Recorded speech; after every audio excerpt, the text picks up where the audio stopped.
Video ini khusus buat kalian yang tanpa sadar sudah terjebak dalam lingkaran obsesi terhadap seorang wanita yang kalian temui hampir setiap hari. Entah itu teman kerja, teman kampus, tetangga, atau bahkan wanita yang selalu muncul di rute harian kalian.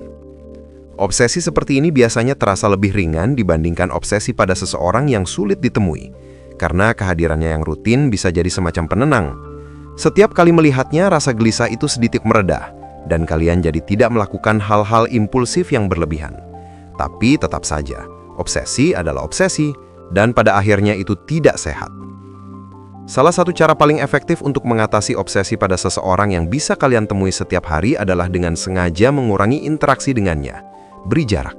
Alihkan energi kalian ke orang lain. Bangun lebih banyak koneksi baru. Sibukkan diri dengan interaksi yang positif. Tujuannya sederhana, mengurangi tekanan emosional yang selama ini kalian pusatkan hanya pada satu orang. Saat kalian menjalin interaksi dengan lebih banyak orang, perhatian kalian otomatis terbagi. Fokus kalian tidak lagi hanya tertuju pada dia seorang.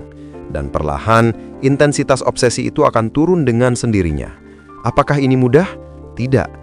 Karena orang yang terobsesi biasanya merasa bahwa memusatkan perhatian hanya pada satu orang adalah bentuk ketulusan.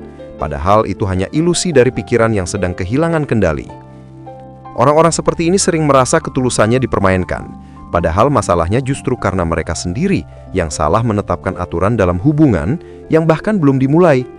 Cara lain yang bisa kalian lakukan adalah dengan mencari kekurangan atau sisi buruknya. Tapi ingat, apapun kekurangan yang kalian temukan, simpan rapat-rapat. Jangan sekalipun membocorkan aib orang lain. Ketika seseorang yang terobsesi mulai mengetahui keburukan orang yang disukainya, biasanya ada dua reaksi, memaklumi atau membenci. Kalau kalian cenderung memaklumi, teruskan saja kumpulkan minus-minus kecil darinya. Lama-lama, sebesar apapun toleransi kalian, rasa mual itu akan muncul juga. Dan kalau kalian termasuk yang reaksinya berubah jadi benci, tetap tahan mulut. Jangan sampai kebencian membuat kalian menjatuhkan wibawa kalian sebagai pria. Biarkan saja kekurangannya menjadi urusan dirinya sendiri.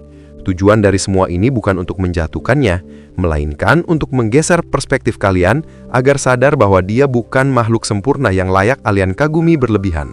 Dia manusia biasa, sama seperti yang lainnya, dan selalu ada yang lebih baik darinya. Untuk benar-benar pulih dari obsesi, kalian harus memperluas jaringan pertemanan. Dorong diri keluar dari zona nyaman. Coba main dating apps kalau perlu. Tapi gunakan dengan niat yang positif. Kalau sampai kalian tergoda mencari kenalan yang negatif, ya siap-siap saja tanggung akibatnya sendiri. Ingat, sembuh dari obsesi bukan tentang melarikan diri atau mencari pelampiasan. Kalau kalian terus memakai cara itu, kalian hanya sedang menunda kelemahan kalian sendiri. Kalian tidak sedang membangun kekuatan, tapi hanya mengandalkan hal-hal eksternal sebagai obat sementara. Kalau dirangkum, ada 3 langkah yang bisa kalian lakukan. Pertama, alihkan fokus pada orang lain yang juga bisa kalian temui setiap hari. Makin sering fokus kalian terpecah, makin cepat obsesi itu memudar. Kedua, cari dan sadari kekurangan dirinya agar perspektif kalian kembali realistis. Dan ketiga, perluas koneksi. Bermain dating apps kalau perlu, tapi gunakan dengan niat yang positif. Kalau sampai kalian tergoda mencari kenalan yang negatif, ya siap-siap saja tanggung akibatnya sendiri.